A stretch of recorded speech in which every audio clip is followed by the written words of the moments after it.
talking about T.I. and his issues back in the day. But he's back, got an album out, just out, right? Tell us about that. We put an album out in December. It's called Trouble Man. It's out. It's doing really well, you know, and it's pretty much at an interesting point in his career and in our careers. You know, like it's his last album under our contract, which is a great accomplishment for him because a lot of guys, you know, you get into business and you sign a contract with a label for, you know, 6 albums, 7 albums, and at the end of the day, when that cycle is over, the majority of the time, especially in hip hop, when it comes to rappers and stuff, these guys are, you know, irrelevant at that point, you know. So it's really special right now, being that, you know, he's still young, he's 32 years old.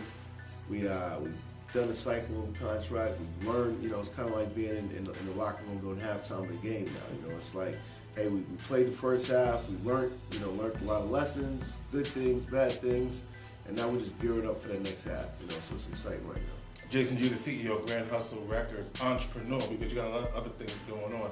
And the deal you talked about, the end of your contract, I found that pretty interesting in your story, that you basically built all of what you have through your partnership with T.I.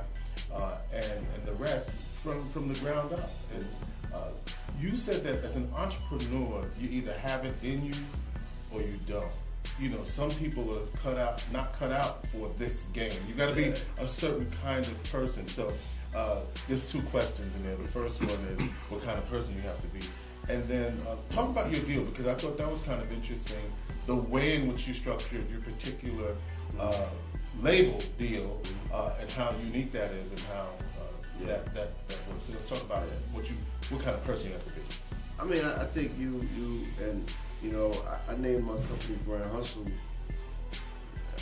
Man, I was 19 years old living in my mother's basement, you know, and it was funny because, you know, she said, what do you say, you got a record label, you live in my house, what are you talking about? You know, so like, you know, that was funny, but man, just driving here and looking at the snow outside, it just makes me think, you know, because in Atlanta I don't see snow too often at all, you know.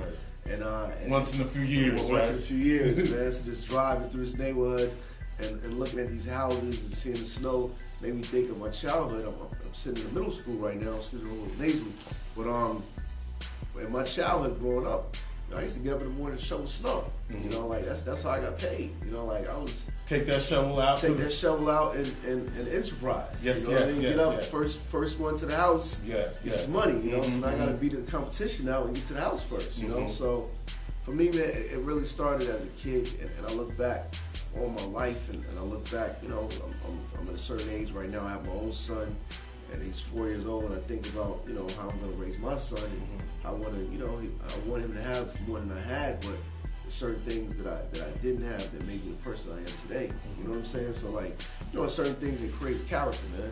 And for me, like, I look back on my life and I just laugh at it, because, you know, I talk to my nephews, and, you know, you get to that point where you're like, oh man, I'm really getting older for real. You know, I'm starting to preach to these kids, you know. But it is what it is, man. You just know life now, and you know, like, hey, you know, I remember this kind of person and that kind of person, you know, when I was growing up, and now I see the results of how we were as kids, you know.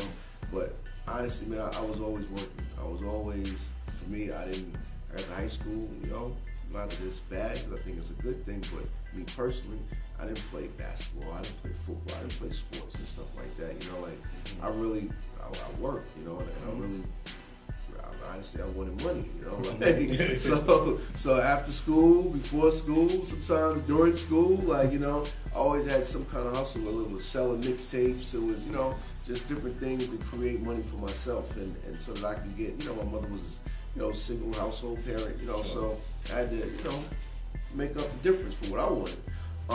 So at the end of the day, I think with music, you have to definitely have a lot of confidence.